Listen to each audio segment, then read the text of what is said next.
Gosh, I didn't know. Does that mean I'm supposed to break out into dance? That's very nice. I'd be grateful that I won't sing. So good morning very much, and thank you for those very kind words of introduction.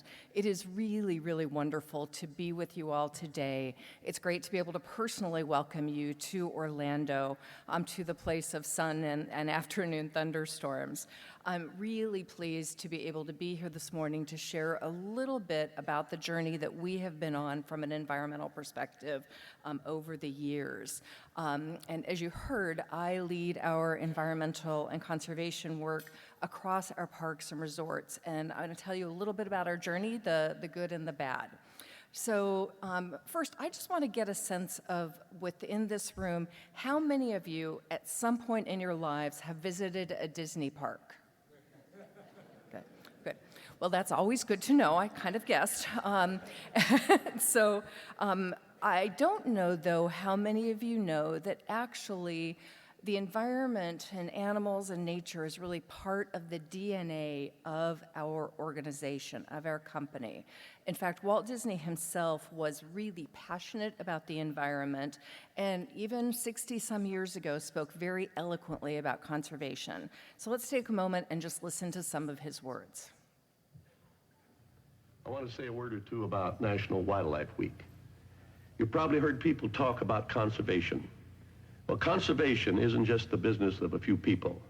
It's a matter that concerns all of us.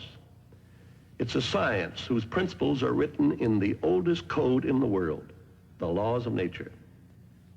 The natural resources of our vast continent are not inexhaustible, but if we will use our riches wisely, if we will protect our wildlife and preserve our lakes and streams, these things will last us for generations to come. So we clearly have a great legacy within our company, and our task is really now to build on that legacy.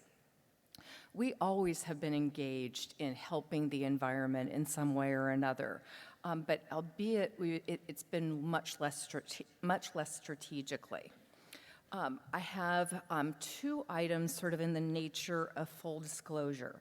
The first is that we are not an energy producer. We are an energy end user. There's no question about it. We make just a tiny bit of energy in a couple of different places. We are an energy user, whether it's lighting our resorts, whether it's powering our attractions, whether it's powering our cruise ships, whether it's running our hotels. Our challenge, like as has been spoken about earlier this morning, is to be a responsible end user, to use as little energy as we can and to use the right kinds of energy as much as we can. So everybody in this room knows that the environment is a journey.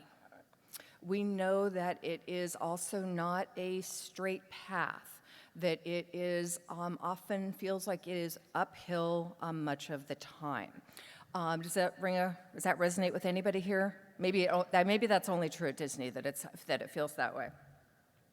So again, glad that I can be here today to share just a little bit of the journey that we've been on, some of the steps we've made, and also some of the mistakes that we've made along the way. I can tell you that listening to David and others talk about some of the work of many organizations that I know probably are represented in this room, it's very humbling to realize, how far we still have to go on our journey. Okay, so my second full disclosure is that I am not an engineer. I am what you probably would refer to as a soft scientist. I'm not an engineer, I'm not a physicist, I'm not a mathematician, I'm not even a biologist. I'm a psychologist, and so my background is in the area of social sciences, and as you heard, specifically psychology with a specialization in animal behavior. And I often am asked, how in the heck did a psychologist end up in the environmental world? Now, it is true that we work incredibly closely with our engineering teams, and we have amazing engineers at Disney. But it's also true that a big part of the environmental work is really about building that culture. It really is behavioral in nature. And so that's really what my team does, working again closely with all of our engineers. So obviously the psychology piece, the social sciences, really, really critical as we work to build that environmental culture. I should also say that As you heard again, part of my background is in animal behavior. And there are also plenty of times working on our environmental work that knowledge of animal behavior is very helpful. I often in really challenging meetings think to myself, oh gosh, it really is all primate behavior after all. So the social sciences also really help us just as we think about corporate citizenship in general. At Disney, our concern for kids and families extends well beyond the entertainment that we provide to the world in which they live. When Bob Iger took over as CEO of Disney, one of the things that he said, and he's continued to say it, is that he wants to be one of the most admired companies in the world. And he's been very clear that he doesn't mean most admired just as an entertainment company, but he also wants to be most admired for the role that we play as a corporate citizen. And so we have very lofty standards to reach. First, we have to protect and build on that legacy that Walt provided. We now need to also work towards these standards that Bob has set for us. And it really is our responsibility to help bring a better future, bring to life the better future that we help people imagine. Part of that responsibility is sharing the stories that we have and inspiring our guests, and I'll be talking more about that in a minute. So as I said, conservation is hardly a new effort for Disney and began decades ago with Walt. We have always known that our resources are finite and that we have to make a very conscious effort to use them wisely. So we are Disney. That means that, of course, we have to invent words. We have a whole glossary that we carry around with us everywhere. And the word that we use is what we call environmentality. It's basically a way of thinking and acting with the environment, with the environment in mind, so that we work to infuse the environment into every part of our company. Now, we are not there yet. We have made great strides, but we still have a long ways to go. Now, I'll tell you, as I was joining the company, and even for the first few years, we were doing environmental work. We had little green teams here and there. We had some very passionate people that were driving the work. The early adopters were really driving the work. So we did great environmental work in areas where there was a personal passion. One of the challenges that we faced was that we only at that point were really bottom up. We did not have a top-down structure on the environmental side. And where the environment that they really were creating was that those folks that were in those green teams that were really passionate about the environment, they referred to themselves proudly as being enviro-nags. Their job was to make people feel really guilty about what they did from an environmental perspective. Shockingly, that worked really well for the folks that were passionate, but not so well for everybody else. The good news now, though, is that we now do have the top-down support for this work. And so as Bob Iger came on board wanting to really be a very responsible corporate citizen, he put in place a corporate citizenship team that drives all of that work across the company. And in particular has an arm of it that focuses on the environment and conservation. So that team, which is led by Beth Stevens, who actually used to be vice president of Disney's Animal Kingdom here, she is really responsible for setting the environmental strategy for the company as a whole. And that means working with all of the business units to first develop what our aspirational goals are, as well as our targets.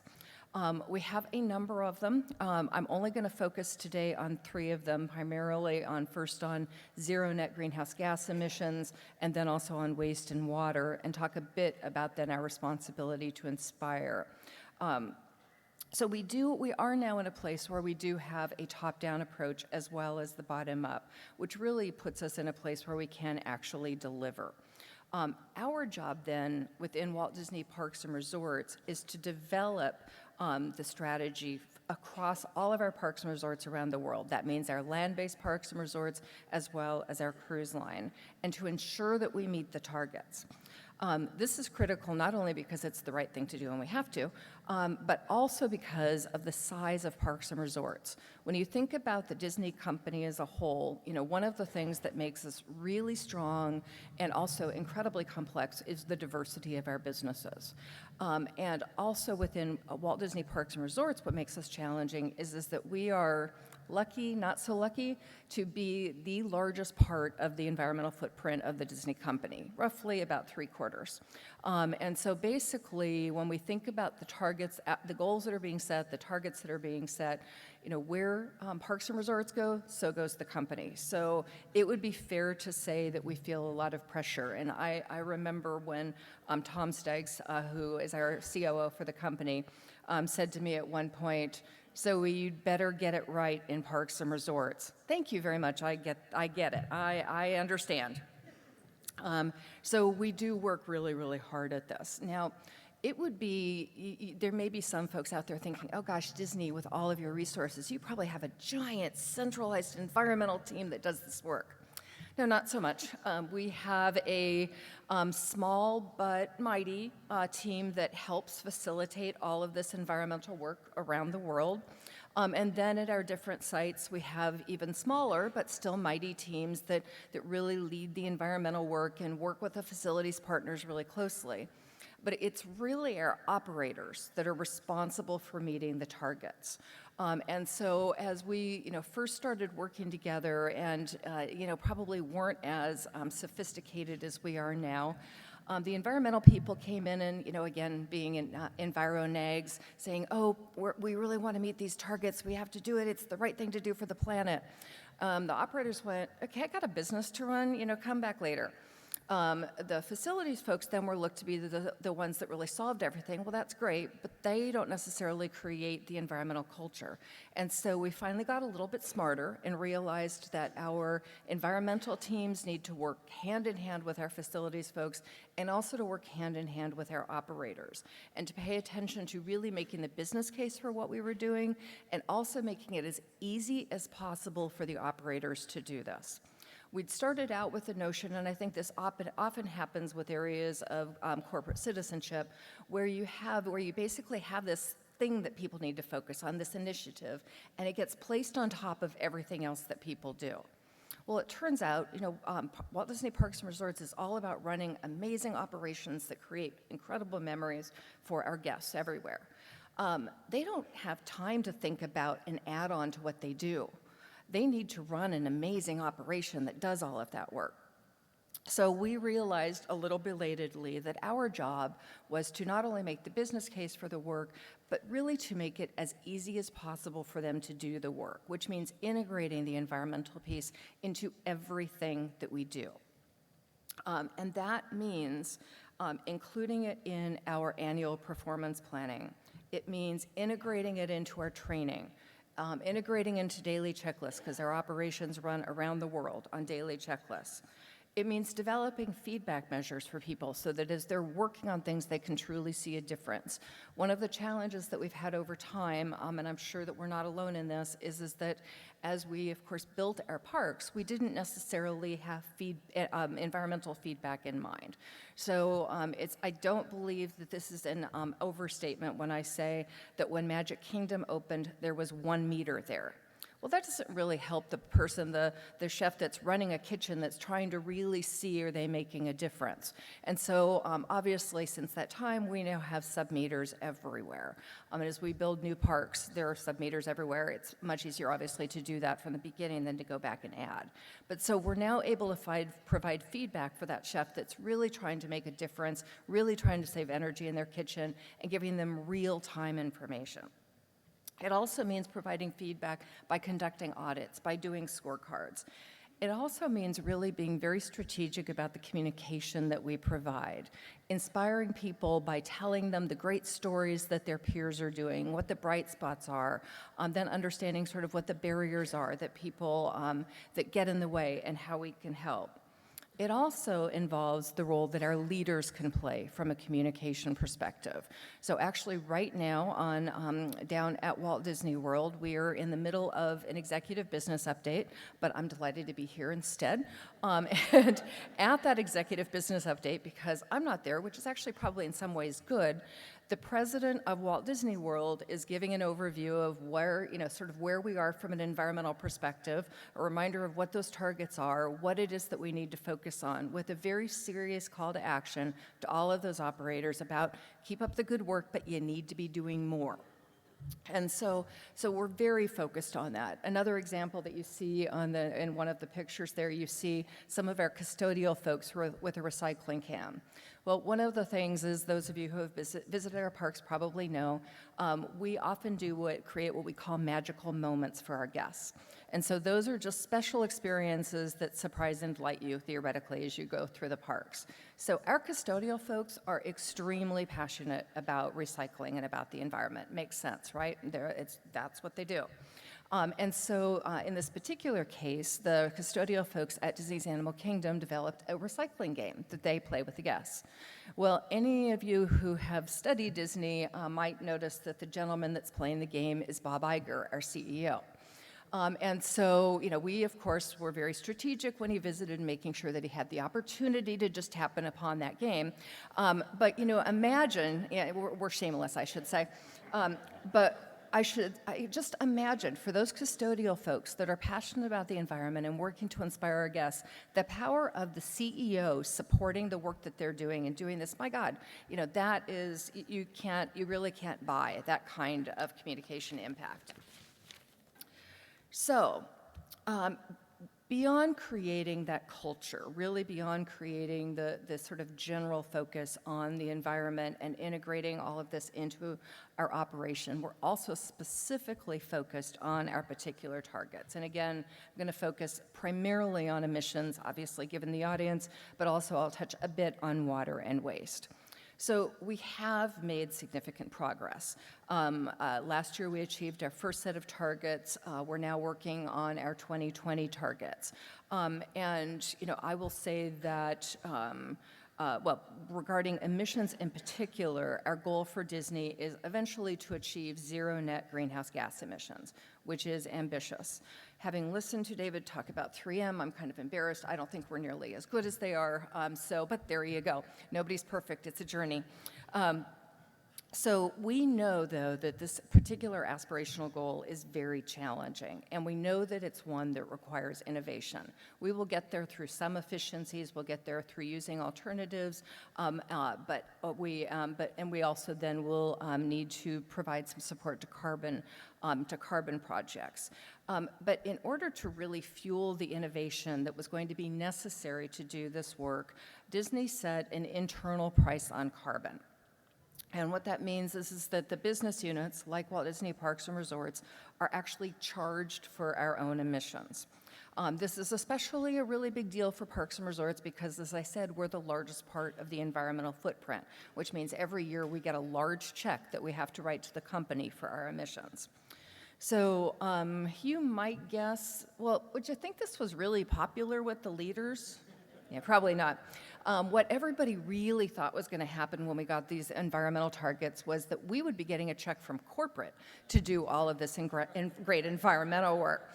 Well, Disney didn't get to be Disney by just writing checks blankly like that. Instead, what they said is, no. We need you guys to be very innovative, and we're going to give you an incentive to get better at this, because the better you get, the smaller that check is. Now, I would tell you that if I think about the people that are currently at that executive business update, not everybody would agree with what I'm going to say, but I do believe that, in fact, that process actually has been helpful. It is annoying enough to people to have to write that check every year that we really have seen some innovation, that we really have pushed in some of those areas, although everybody's still hoping for the check. We have made some progress. We're not as far as we'd like to be, but we've done well. We have reduced our net direct greenhouse gas emissions by 50%. We also have decreased our electricity consumption by more than 10%. Now, 10%, again, if we heard some of the early examples, doesn't seem so much, but I do want to provide an example that puts that in perspective. So how many of you have been to Epcot? So a lot of you. Okay, so when you think about Walt Disney Parks and Resorts and our overall electricity consumption, 10% is Epcot. So I suggested that we just turn Epcot off and close the park, and then we could reach the 10% target. Clearly, we were not going to do that. So it meant, okay, we have to get very creative. We have to find other ways of reaching this. So, some of this has been, as we've already heard, through, basic efficiencies that, frankly, I think, everybody is doing right now. We have energy management systems. We have, switched over to LED lights. That sounds really easy, except for when you're talking to, is there anybody from Walt Disney Imagineering in the audience? Oh, good. When talking with Walt Disney Imagineering, their job is to make everything look perfect. They are very focused. They have lighting experts. They want the lights to look a particular way. And so working with them to actually get them comfortable and using LED lights on our resort strip lighting as an example, boy, is that a big deal. And we have been successful in some of that. So our castle is now lit with LED lights, 170,000 individual LED lights that, of course, as you all know, requires the equivalent energy of only 4 coffee pots. Huge improvements. And we've been really successful at, installing LED lighting really around all of our parks and resorts. We also have turned out the lights. Okay, so that sounds really silly, but one example of that is that when you look at the lights on the castle, all of our park icons around the world, whether it's the castle, Spaceship Earth at Epcot, the Tree of Life at Disney's Animal Kingdom, and so on around the world, all of those used to be lit all 24 hours of the day. Apparently, somebody thought that if you were driving down Osceola Parkway at 4 o'clock in the morning and you saw the lights on the Tree of Life, that would just make you just swing into the parking lot and wait for it to open. So, but we did manage to convince people to turn the icon lights off at night. That really, although it sounds weird, was a huge cultural shift for us, and one that really, I think, made a big statement to our employees. So that's great. The other thing about turning out the lights is, and again, this goes back to how we built our parks. We had many areas where you couldn't turn out the lights. We actually had attractions that did not have light switches. We also, so they have light switches now. We also, and this is probably much more pervasive, had many areas where in order to have a little bit of light, you had to turn on all the lights. So the convention center that you see up there on the screen, sadly that's 2 o'clock in the morning, probably not really needed to be lit that way. But again, that's a convention center room that in order for custodial to go in and clean, which they do in the middle of the night, the only way to provide the lighting for the custodial folks was to turn on all of the lights in there. Similarly, at the ESPN Wide World of Sports at Walt Disney World, that you didn't just turn on a little light to do some of the work that they needed to do in the fields at night. You had to turn on all of the big sports lights. And so we've spent a good bit of money, but also with a great return, going in and changing that and making it so that we can turn some of these things off. We also developed more efficient ships. Our Disney cruise ships, we have 4 of them, so we're really quite small within the cruise business, but because of cruise ships, obviously big part of our emissions. And the good news is that we know that our ships are amongst the most efficient out there. As an example, when we went from 2 ships to 4 ships, the new ships were half again larger than the initial ships, but because of all the focus on energy efficiency, they actually use less fuel than the previous ships did. And so great focus on efficiency, and it's wonderful, but we also know that apparently the ships need to go someplace. They can't just stay at the dock. Again, I don't understand why these people are so silly. So that means we need to propel them, which means we also need to be looking at alternate fuels. And and knowing that we are such a small part of the cruise business, what we're doing is we're working with the Cruise Line Association to really push them from an innovation perspective to be looking at innovative solutions that will help us down the road. And I think that's an area where the folks in this room can be very helpful to us as well. So again, looking at alternative fuels, we also have been looking at ways in which we can be more innovative. Now, one of our challenges is, the folks in this room, you obviously, are, innovation is what you do. innovation's core to our company. The problem within Walt Disney Parks and Resorts is we are a massive operation. Our job is to provide perfect experiences for our guests every day. That means that testing out new things is really tough, and it means that we need to do it very, very carefully. So one example that we're really proud of that we've pushed through is, so Walt Disney World is a big place. Even if you've been to the parks, you may not realize how massive it is. It's 30,000 acres, about the size of the island of Manhattan, and we're very proud that we do a lot of our transportation through mass transit. So we have a large bus fleet that is really the size of a bus fleet that you would think of for a large town or small city. And we've had diesel buses forever. So that was an area that our leaders said, okay, please fix this. And so I'm really proud to say that as of this summer, now our entire fleet is run on R50. And so that means it's basically a renewable diesel, as you all know, that is made from substances like the used cooking oil from our restaurants. And so as a result of that, we are anticipating cutting our bus fleet emissions by about 50%, and we're very, very excited about that. As we develop around the world, we're also working to find new innovative ways to reduce our energy needs and thus our emissions. And so an example of that is, you probably have heard we're in the middle of building a little park in Shanghai, certainly a really easy place to do this kind of work, not. But I will tell you that as part of the park, we are building a combined cooling and heating plant, which will reduce our energy usage by about 40 to 50%, and we're very excited about that. Another example, and thanks to our partners at Duke Energy, one of the sponsors of this event, we have just announced that they are going to be building a large solar array at Walt Disney World, which will definitely provide us with significant power. Very excited about that, and you might even, when it's built, notice that it might be shaped in the shape of mouse ears. We know, however, that even after implementing some of these innovative solutions, we're still going to have emissions. We know that. And so we use the funds from the internal carbon charges, the checks that we write, to invest in high-quality forest carbon offsets through what we call the Disney Climate Solutions Fund. And in just the last 5 years, these offset investments have added up to $56 million in forest conservation around the world. And we're very excited about that program. So, as I mentioned, reducing energy and emissions, I know critical to what you all do and critical to us, but only part of our efforts. So I want to just talk a little bit about the work that we do for water and waste, which, again, Walt Disney Parks and Resorts, again, would be the biggest users of. We're so proud. So first, from a water perspective, those of you that also work in the water world know it's also very complicated and very regional in nature, and sadly, doesn't really, when you use less, you don't save a lot of money.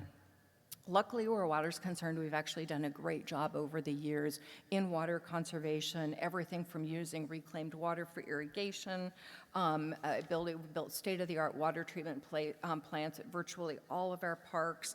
And as you can imagine, in California right now, we're engaged in a large number of water conservation initiatives due to their drought. Something that we will always work on, and I think we all probably believe that water is going to continue to grow as a major environmental challenge for all of us. Then on the waste side, much like our goal of net zero greenhouse gas emissions, we also hope to attain a zero state when it comes to the waste our company generates. And by 2020, we're aiming for a 60% diversion rate from our landfills. So certainly significant. Again, a lot of our focus is on the behavioral side, working to ensure that we're recycling as much as we can, both in the back of house areas and in our guest areas. We also know that we are never going to be in a place where we actually ask our guests to scrape their plates and then, put their paper plates in one thing and over here. We're never going to do that for our guests. So that means that we really have to start at the front end. So we have a disposable strategy in place where we're really aiming as much as possible to not use any disposables in our operations. And so, and we're there in Hong Kong. We will be there in Shanghai. We're working on the other locations too. Along the same lines, we've worked at Walt Disney World to become the first customer of a local facility that's actually built on Walt Disney World property that converts more than 120,000 tons of organic waste every year into renewable biogas and natural fertilizers, and then also actually makes a little bit of power at the same time. So that's just a little overview of some of the work that we do from an environmental sustainability perspective. But that's really for us just the first step. One of the things that we hear continuously is that what Disney really should be doing is working to inspire people to care. And we certainly have resources to do that. And so that is something that we take very seriously. We really feel like the environmental sustainability work is our license to inspire, that gives us the license to inspire. Whether that's through the old movies that we did in the long ago and far away, like Bambi, whether it is through our new Disney nature movies, whether it's through now a theme park in Central Florida whose mission is about inspiring people to care about the environment. We also have great characters. I think probably some of you are familiar with the Department of Energy commercials that feature Spokes Ferry. That would be Tinkerbell. So that is a major focus of ours. I think it goes back a bit to what David was talking about in terms of optimism and hope. One of the things that we clearly know in this world is that we're not going to save the world by being depressing. And so part of our job at Disney is not to sugarcoat, but to really help people find solutions to find that hope. We are making some great strides from an environmental perspective, but as you've heard from others, we really need you. So we are, while we do great work, we do great conservation work, good environmental work, all of that, we really are about running operations. I loved hearing about Duke Energy's emerging technology team. It's like, oh, I have an emerging technology one person. And so I'm very jealous. But what that means is we need you. We need you to be helping us find more efficiencies and to hopefully be finding those game-changing technologies that will allow all of us to lead more sustainable lives. Now, we all need to be telling these stories. You all are doing great work. We need to figure out ways of being able to tell our stories together so that we can truly inspire people. Now, at Walt Disney Parks and Resorts, we are blessed to have incredible leaders that not only support us, but push us hard to improve. And as I said, we need all of you, particularly on the energy conservation and emissions reduction front. Ideally, that will give us then more stories that we all can share, that we all can tell people, to motivate people to make a difference in their own communities. Walt Disney famously remarked that Disneyland would never be finished so long as there is imagination left in the world. And we view our approach to sustainability in the same way. We know that we are never going to be done. We know that it's going to be a continuous journey. That makes it even more important that we all work together to find these solutions, to inspire each other, so that we can truly make a difference for the planet. David again spoke of optimism and hope. We know that people do not move without hope. Remember that this week.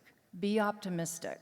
Find solutions. Find things that we can use to further inspire people around the world to make a difference for our planet.